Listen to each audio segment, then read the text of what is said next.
হরে কৃষ্ণ বন্ধুরা, রাধারানী কিচেনে আপনাদের স্বাগত। আজ চলে এসেছি আবার একটা নতুন রেসিপি নিয়ে। আজ বানাবো সব রকম সবজি দিয়ে একটা ভাজা। তবে চলুন বন্ধুরা, শুরু করা যাক আজকের রেসিপি। এখানে আমি দুটো মাঝারি সাইজের আলু লম্বা করে বানিয়ে নিয়েছি 3 থেকে 4টে বড় সাইজের পটল লম্বা করে চৌকো করে বানিয়ে নিয়েছি আমি বরবটি। এখানে আমি 300 মতো বরবটি ব্যবহার করেছি, লম্বা করে বানিয়ে নিয়েছি। আর নিয়েছি একটা মাঝারি সাইজের পেঁপেও আমি লম্বা করে বানিয়ে নিয়েছি আমি 5টা থেকে 6টা কাঁকরোলগুলোও আমি লম্বা করে বানিয়ে নিয়েছি। আর আমি ছোট ছোট সাইজের 2 থেকে 3টে বেগুন চৌকো করে বানিয়ে নিয়েছি। আর নিয়েছি আমি 1 বাটি ছানা। এবার আমি সব সবজি খুব ভালো করে ধুয়ে নিচ্ছি। একটা কড়া বসিয়ে দিয়েছি, কড়াটা খুব ভালোভাবে আগে আমি গরম করে নিয়েছি। তার মধ্যে দিয়ে দিয়েছি সাদা তেলও খুব ভালোভাবে গরম করে নিয়েছি। দিয়ে দিলাম ফোড়ন হিসাবে কালো জিরে আর একটা শুকনো লঙ্কা। প্রথমে দিয়ে দিচ্ছি আলু একটু নাড়াচাড়া করে নিয়েছি। তারপরে দিয়ে দিচ্ছি সব সবজিগুলো।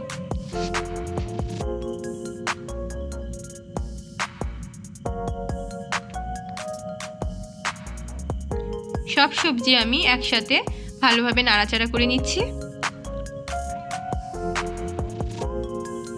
এবার এর মধ্যে আমি দিয়ে দিলাম 1 চামচ আদা বাটা, দিয়ে দিলাম 1 চা চামচ সাম্বার মশলা। এটা আপনারা যে কোনো মুদিখানার দোকানে পেয়ে যাবেন। দিয়ে দিচ্ছি অল্প পরিমাণে গরম মশলার গুঁড়ো। আর দিয়ে দিলাম 1 চিমটে হিং। দিয়ে দিলাম 1 চা চামচ জিরের গুঁড়ো।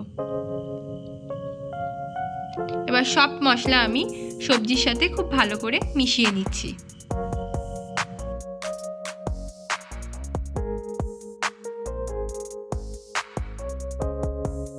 দিয়ে দিলাম 2টো কাঁচা লঙ্কা। আপনারা যদি বেশি পরিমাণে ঝাল পছন্দ করেন তবে বেশি ঝাল দিতে পারেন। এবার দিয়ে দিলাম পরিমাণ মতো লবণ দেওয়ার পর লবণের সাথে সবজিটা খুব ভালো করে মিশিয়ে নিচ্ছি।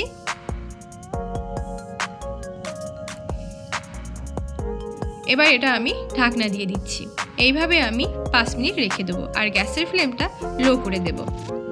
5 মিনিট পর ঢাকনাটা খুলে নিলাম।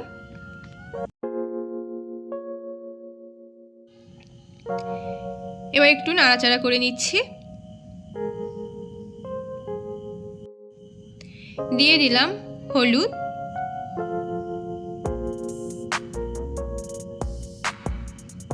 খুব ভালোভাবে সবজির সাথে মিশিয়ে নিচ্ছি। বন্ধুরা, এখানে খেয়াল রাখতে হবে সবজিটা যেন তলায় লেগে না যায়, তাহলে খেতে ভালো লাগবে না আর একটা পোড়া পোড়া গন্ধ বেরোবে। তাই একটু ঘন ঘন নেড়ে দিতে হবে।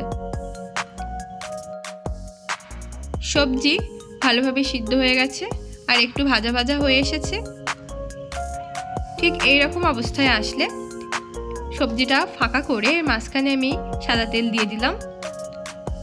তেলটা একটু গরম হওয়া পর্যন্ত অপেক্ষা করছি।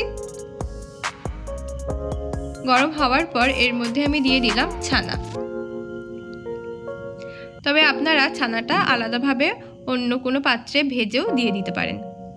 দিয়ে দিলাম অল্প পরিমাণে হলুদ। ছানার সাথে হলুদটা খুব ভালোভাবে মিশিয়ে নিচ্ছি। এবার ছানাটা আমি একটু ভেজে নেব।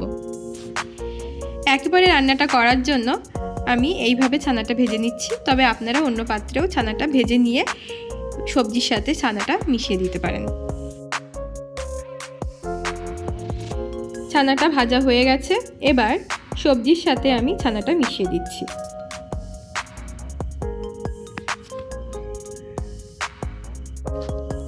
খুব ভালো করে সবজির সাথে ছানাটা মিশিয়ে দিতে হবে। এই ছানাটা দেওয়ার ফলে এই চচ্চড়িটা কিন্তু খেতে খুবই ভালো লাগে আর এর স্বাদটা বহু গুণ বেড়ে যায়।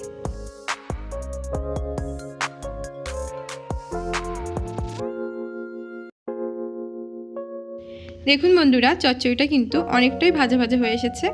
এবার এর মধ্যে আমি দিয়ে দিচ্ছি 1/2 চা চামচ লঙ্কার গুঁড়ো লঙ্কার গুঁড়ো দেওয়ার পর এটা আমি খুব ভালোভাবে মিশিয়ে নিচ্ছি।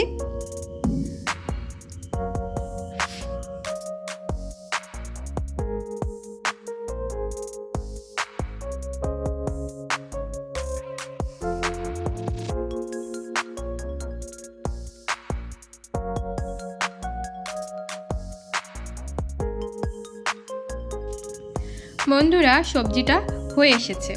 ঠিক এই রকম অবস্থায় যখন চলে আসবে তখন এটা নামিয়ে নিতে হবে। আমার এই সবজিটা কমপ্লিট হয়ে গেছে। এবার এটা আমি নামিয়ে নেব। আপনারা এইভাবে পাঁচমিশালি সবজি বাড়িতে রান্না করে দেখবেন, এটা খেতে খুবই সুস্বাদু হয়।